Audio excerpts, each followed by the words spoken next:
பத்தி சொன்னீங்க. அதுல வந்து செம்பூதங்குளம்னு சொல்லிட்டு அதுல ஆரம்பிச்சீங்களா, ஒருத்தர் ஆண்டாரு செம்பூற்றாதிபன். அதை பத்தி கொஞ்சம் விளக்கமா சொன்னீங்க. இல்லைங்க, அவர் வந்து உங்க தலைவர் ஆதன் பொன் செந்தில்குமார். அப்படின்னா முன்னுச்சாமி யாருன்னு கேட்டீங்கன்னா அவ அப்பா. செம்பூற்றாதிபன் உங்க அப்பா, உங்க அப்பா ஐயா. அவரோட கால்வழி வாரிசா தான் அந்த பேர் வந்தது. செம்பூற்று அப்படின்னா செம்புற்றுன்னு ஒருத்தர் சொல்றாரு.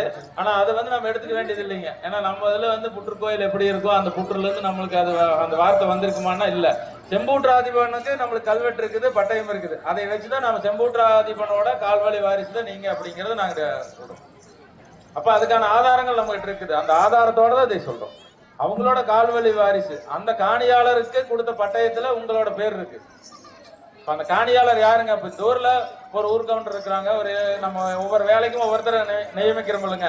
வேற இந்த வேலை நீ பாத்துக்க, இந்த வேலை நீ பாத்துக்க அப்படிங்கிற போது அதுக்கான கல்வெட்டு சான்றுகள் அங்க இருக்கும்போது அந்த கல்வெட்டு சான்றுகள் எடுத்துதான் நாம இன்னைக்கு படிச்சுதான் அதை வந்து உங்களுக்கு சொல்றோம். அதுல வந்து சில இலக்கிய முரண்பாடுகள் இருக்கலாம். அந்த இலக்கிய முரண்பாடுகளை நாம ஆராய்ச்சி பண்ணி செஞ்சுக்க எது எது இப்போ காலத்துக்கு ஏற்ற மாதிரி இருக்குதோ அதுக்கு ஏற்ற மாதிரி நாங்க சொல்லுவோம். செம்பூற்று ஆதிபனோட கால்வழி நேரடி கால்வழி ரத்த வாரிசு தான் நீ. அதனாலதான் உங்களுக்கு அந்த பேர் வந்தது. செம்பூற்றுன்னு முதல்ல வந்திருக்கலாம். அது வந்து காலப்போக்கில் ஒவ்வொரு பேருமே மருவி மருவி மாறி.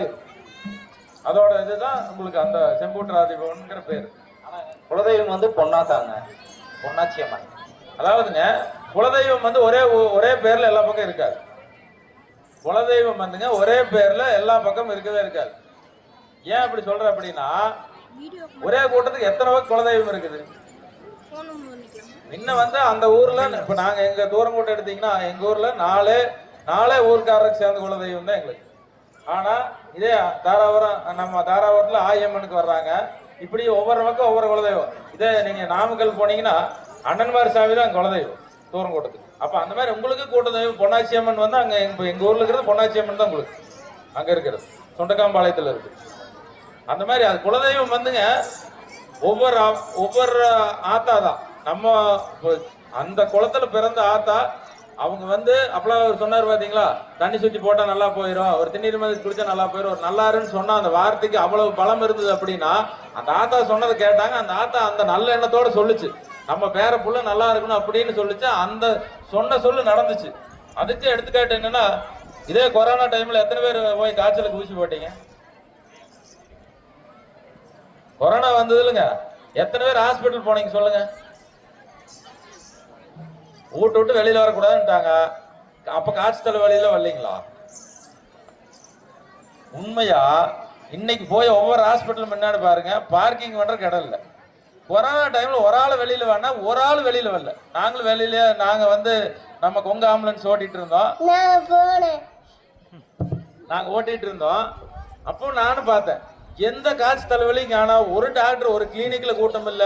டாக்டர் கூப்பிட்டா கூட போக மாட்டேன்னாங்க. என்ன அந்த மனநிலை தானுங்க. உடம்பே மருந்து.